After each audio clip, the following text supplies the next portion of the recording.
नमस्कार दोस्तों, आज हम आपको सुनाने जा रहे हैं प्रदोष व्रत की कथा। हर माह आने वाला प्रदोष व्रत भगवान शिव की कृपा पाने का सबसे बड़ा दिन होता है। शुक्रवार को पड़ने वाले व्रत को शुक्र प्रदोष व्रत कहते हैं। इस दिन किए जाने वाले प्रदोष व्रत से सुख, समृद्धि और सौभाग्य का वरदान मिलता है। प्रदोष व्रत की पूजा शाम के समय प्रदोष काल में की जाती है।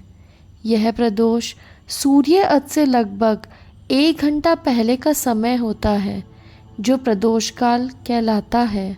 धार्मिक ग्रंथों के अनुसार प्रदोष व्रत करने से भगवान शिव शंकर की पूर्ण कृपा प्राप्त की जा सकती है। इससे जीवन में किसी प्रकार का अभाव नहीं रह जाता। इतना ही नहीं, समस्त आर्थिक संकटों का समाधान करने के लिए प्रदोष व्रत अवश्य करना चाहिए। इस व्रत के प्रभाव से हर तरह के रोग दूर होकर बीमारियों पर होने वाले खर्च में कमी आती है। भगवान शिव को ज्ञान और मोक्ष का दाता माना जाता है। अतः अध्यात्म की राह पर चलने वालों को प्रदोष व्रत अवश्य करना चाहिए। आइए अब कथा सुनते हैं। एक नगर में 3 मित्र रहते थे, राजकुमार, ब्राह्मण कुमार और तीसरा धनिक पुत्र। राजकुमार और ब्राह्मण कुमार विवाहित थे। धनिक पुत्र का भी विवाह हो गया था, लेकिन गौना शेष था। एक दिन तीनों मित्र स्त्रियों की चर्चा कर रहे थे। ब्राह्मण कुमार ने स्त्रियों की प्रशंसा करते हुए कहा, नारीहीन घर भूतों का डेरा होता है। धनिक पुत्र ने यह सुना तो तुरंत ही उसने अपनी पत्नी को लाने का निश्चय कर लिया। तब धनिक पुत्र के माता पिता ने समझाया कि अभी शुक्र देवता डूबे हुए हैं, ऐसे में बहू बेटियों को उनके घर से विदा करवा लाना शुभ नहीं माना जाता। लेकिन धनिक पुत्र ने एक नहीं सुनी और ससुराल पहुंच गया। ससुराल में भी उसे मनाने की कोशिश की गई, लेकिन वो जिद पर अड़ा रहा और कन्या के माता पिता को उनकी विदाई करनी पड़ी। विदाई के बाद पति पत्नी शहर से निकले ही थे कि बैलगाड़ी का पहिया निकल गया और बैल की टांग टूट गई। दोनों को चोट लगी, लेकिन फिर भी वो चलते रहे। कुछ दूर जाने पर उनका पाला डाकुओं से पड़ा, जो उनका धन लूटकर ले गए। दोनों घर पहुँचे। वहाँ धनिक पुत्र को सांप ने डस लिया। उसके पिता ने वैद्य को बुलाया तो वैद्य ने बताया कि वो 3 दिन में मर जाएगा। जब ब्राह्मण कुमार को यह खबर मिली तो वो धनिक पुत्र के घर पहुंचा और उसके माता पिता को शुक्र प्रदोष व्रत करने की सलाह दी और कहा कि इसे पत्नी सहित वापस ससुराल भेज दे। धनिक ने ब्राह्मण कुमार की बात मानी और ससुराल पहुंच गया, जहां उसकी हालत ठीक होती गई। यानी शुक्र प्रदोष के महात्म्य से सभी घोर कष्ट दूर हो गए। इस दिन कथा सुने अथवा सुनाए तथा कथा समाप्ति के बाद हवन सामग्री मिलाकर 11, 21 या 108 बार ओम ह्रीं क्लीं नमः शिवाय स्वाहा मंत्र से आहुति दे। उसके बाद शिवजी जी की आरती तथा प्रसाद वितरित करें। उसके बाद भोजन करें। कहा जाता है शुक्रवार को प्रदोष व्रत सौभाग्य और दाम्पत्य जीवन में सुख समृद्धि भर देता है। इसी कारण आज के प्रदोष व्रत को काफ़ी खास माना जाता है। शुक्रवार के दिन पड़ने वाले इस प्रदोष व्रत से सुख समृद्धि मिलती है। ओम जय जगदीश हरे, स्वामी जय जगदीश हरे।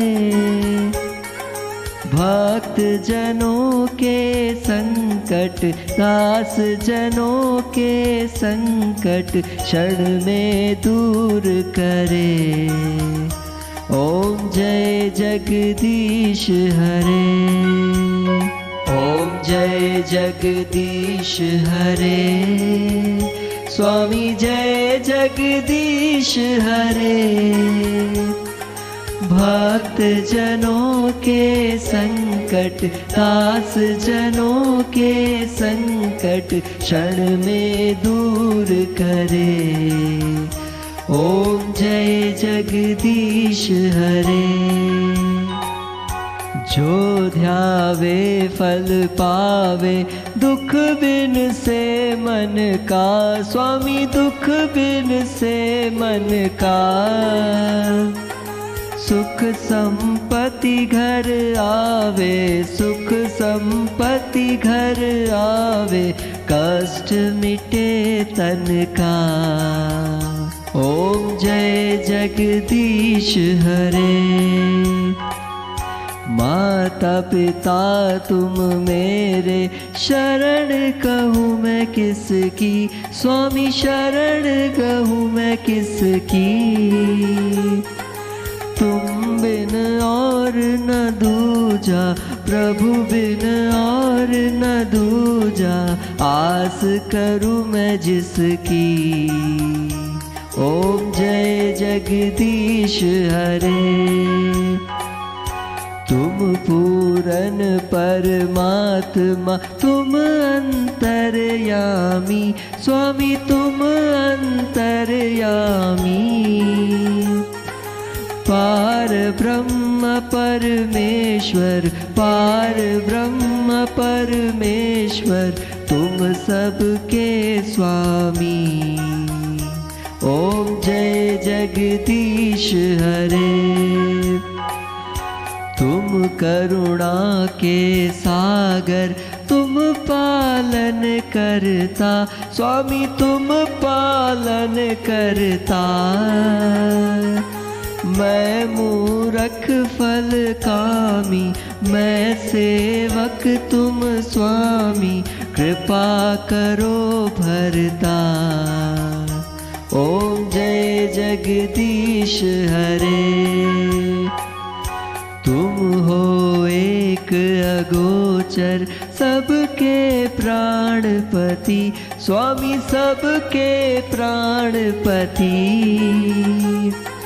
किस विधि मिलूं दया मैं, किस विधि मिलूं दया मैं, तुमको मैं कुमती।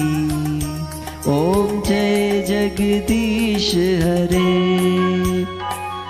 दीन बंधु दुख हरता, ठाकुर तुम मेरे, स्वामी रक्षक तुम मेरे।